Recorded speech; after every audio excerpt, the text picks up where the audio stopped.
Seja muito bem-vindo ao Cantinho Teológico. Meu nome é Gustavo Luiz. Hoje eu vou falar sobre critérios de avaliação da vida no espírito. Na experiência religiosa, tem sido fácil muitas pessoas caírem no engano de tentarem uma espiritualidade fora dos padrões bíblicos. É necessário avaliar as manifestações carismáticas tanto na vida devocional particular quanto no culto das igrejas. Tem um autor chamado James Dunn, no livro Jesus e o Espírito Santo, Jesus e o Espírito, ele analisa os capítulos 12 até 14 de 1 Coríntios e vai destacar três manifestações dos dons do Espírito Santo, e são esses critérios que queremos discutir aqui para nortear a nossa vida. O primeiro critério dele é com base justamente na tradição querigmática, o critério da tradição querigmática. Quando nós lemos em 1 Coríntios 12, versículo 3, diz assim: portanto, vos quero fazer compreender que ninguém falando pelo Espírito de Deus diz Jesus é anátema, e ninguém pode dizer Jesus é o Senhor, senão pelo Espírito Santo. Chamamos tradição querigmática a essência da pregação da igreja chamada primitiva, que confessava Jesus como Senhor. Esse teste era importante principalmente na manifestação dos dons de profecia e dos que lidavam com a pregação e o ensino. Os que proclamavam deveriam confessar Jesus como Senhor. Qualquer que ensinasse algo contrário à tradição dos apóstolos, quer foram testemunhos oculares da vida e mensagem de Jesus, não estava manifestando nada de espiritual. Não era um mensageiro inspirado pelo Espírito Santo. A inspiração que nega Jesus como Senhor era rejeitada.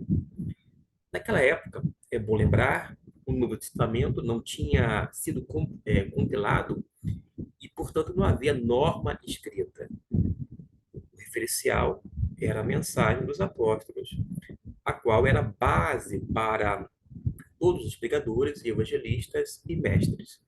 A tradição dos apóstolos se tornou uma norma, conforme a gente vê em 1 Coríntios, capítulo 11. A gente vai agora para o capítulo 11, que nos diz o seguinte, no versículo de número 2: ora, eu vos louvo, porque em tudo vos lembrais de mim, e guardais os preceitos, assim como vos entreguei. E agora, no versículo de número 23, para a devida compreensão. Porque eu recebi do Senhor o que também vos entreguei. O Senhor Jesus, na noite em que foi traído, tomou o pão. Observe que a tradição dos apóstolos se torna norma. A gente vai observar isto também quando a gente analisa 1 Coríntios 15, versículo de número 3. Porque, primeiramente, eu vos entreguei o que também recebi, que Cristo morreu por nossos pecados, segundo as Escrituras. E uma outra epístola do apóstolo Paulo vai ajudar esse entendimento. Segundo a Tessalonicenses, capítulo 2, versículo de número 15, vai mostrar justamente o que eu falei a respeito da tradição. Assim, pois, irmãos, estai firmes e conservai as tradições que vos foram ensinadas, seja por palavra, seja por epístola nossa. Então, esse é o critério da tradição querigmática. A tradição dos apóstolos se tornou norma. Mas um outro critério a gente pode observar, com base no capítulo 13 de 1 Coríntios, é o critério do amor.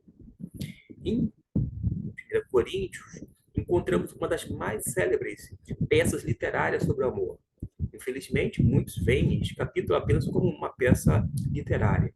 Veja bem a posição que este capítulo encontra-se entre o 12 que fala sobre os dons espirituais, de uma forma geral, e o 14, que fala de línguas em particular. Nem os dons em geral, nem línguas em particular, nada serão se não estiverem acompanhados do amor, o qual será um teste crucial para qualquer dom. A palavra amor, do grego agape, é uma das palavras mais importantes no Novo Testamento. Aparece 116 vezes, 75 das quais só nas cartas do apóstolo Paulo.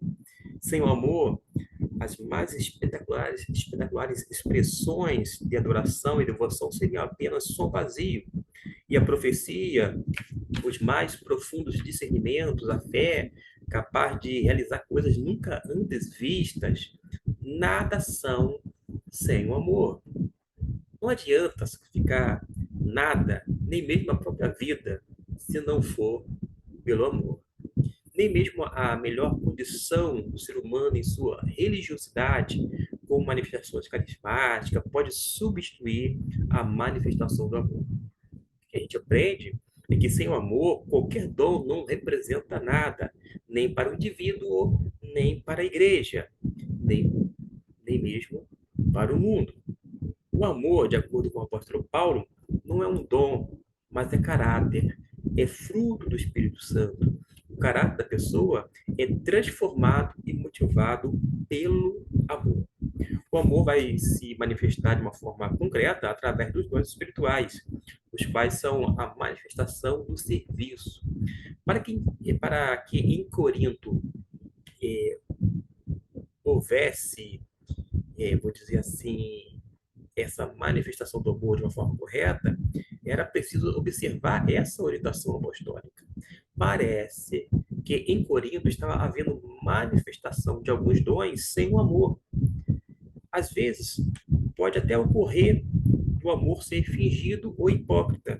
O apóstolo Paulo cogitou isto lá em Romanos, capítulo 12, versículo 9, e também na segunda epístola aos Coríntios, capítulo 6, versículo 6, falando que o amor não deveria ser fingido, como se, de fato, algumas pessoas estivessem ali fingindo o amor, quando não parecia uma coisa, mas na verdade não o era. E Paulo percebe que o dom pode funcionar no nível da emoção e da falta de racionalidade, como acontecia com algumas manifestações na igreja em Corinto. Poderia acontecer também que um dom fosse manifesto no nível, digamos, emocional e racional, como no caso da profecia. Mas, de qualquer maneira, em ambos os casos, se não houver amor, não, não terá valor. Vai ser o quê? Destituídos de valor. O teste de amor significa que qualquer dom deve manifestar como expressão da graça, pois a própria palavra dom em grego significa essa manifestação da graça, ou a graça de Deus em ação. E só quando o amor se manifesta, há proveito para o indivíduo e para a igreja. Esse é o teste de caráter. Somente por este teste é possível, conforme 2 Coríntios, capítulo 10, e até o 13, identificar os falsos apóstolos. Um dom sem amor é uma ameaça. Mas o terceiro e último critério é o da edificação. Isso mesmo.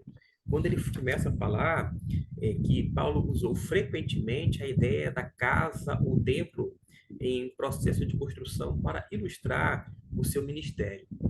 A sua tarefa como apóstolo era de fundar e edificar a igreja. Aqueles a quem escrevia são exortados a edificarem-se mutuamente e as igrejas. A edificação era a expressão do Espírito Santo e do amor de Cristo. E esse teste da edificação é aplicado várias vezes em alguns textos, como em 1 Coríntios, para tentar resolver os problemas de divisões, disputas que ameaçavam a unidade da igreja. O teste era tirado da própria natureza do dom espiritual. Os dons são funcionais e comunais. Eles são não propriedade do indivíduo, mas propriedade de Deus. E E eles existem para a edificação da igreja do Senhor. Tudo que não edifica, seja palavra ou ação, o que venha a destruir a unidade da igreja, ou mesmo ferir os seus membros e deixar os não crentes escandalizados, deve ser ignorado ou rejeitado. Se não edificar e comunicar o evangelho, por mais carismático que seja, não deve ser aceito pela igreja.